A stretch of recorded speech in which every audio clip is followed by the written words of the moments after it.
নমস্কাৰ, মোৰ নতুন চেনেলটোলৈ আপোনাক স্বাগতম জনাইছোঁ।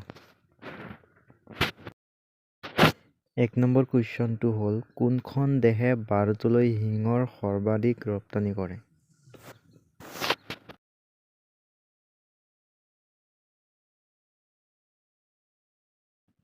ইয়াৰে শুদ্ধ উত্তৰটো হ'ল ঘ নম্বৰ আফগানিস্তান। ২ নম্বৰ কুৱেশ্যনটো হ'ল, ভাৰতৰ কোনখন ৰাজ্যৰ পৰ্যটনৰ টেগলাইন হৈছে গডছ অন কাণ্ট্ৰি?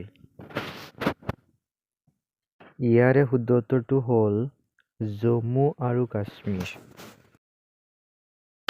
সাৰগিলা সুৰক্ষাৰ বাবে কৰা প্ৰচেষ্টাৰ বাবে প্ৰদান কৰা গ্ৰীণ অস্কাৰ বুলি জনাজাত হুইটলি বঁটাটি কোন গৰাকী ব্যক্তিয়ে লাভ কৰিছিল?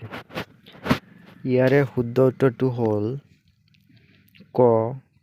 পূৰ্ণিমা দেৱী বৰ্মন।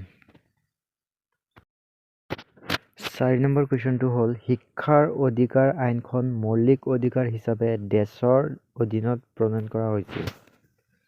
ইয়াৰে শুদ্ধ উত্তৰটো হ'ল ক. অনুচ্ছেদ ২১। ৫ নম্বৰ কুৱেশ্যনটো হ'ল, অসমৰ খাজুৰাহো বুলি কাক কোৱা হয়? ইয়াৰে শুদ্ধ উত্তৰটো হ'ল মদন কামদেৱ।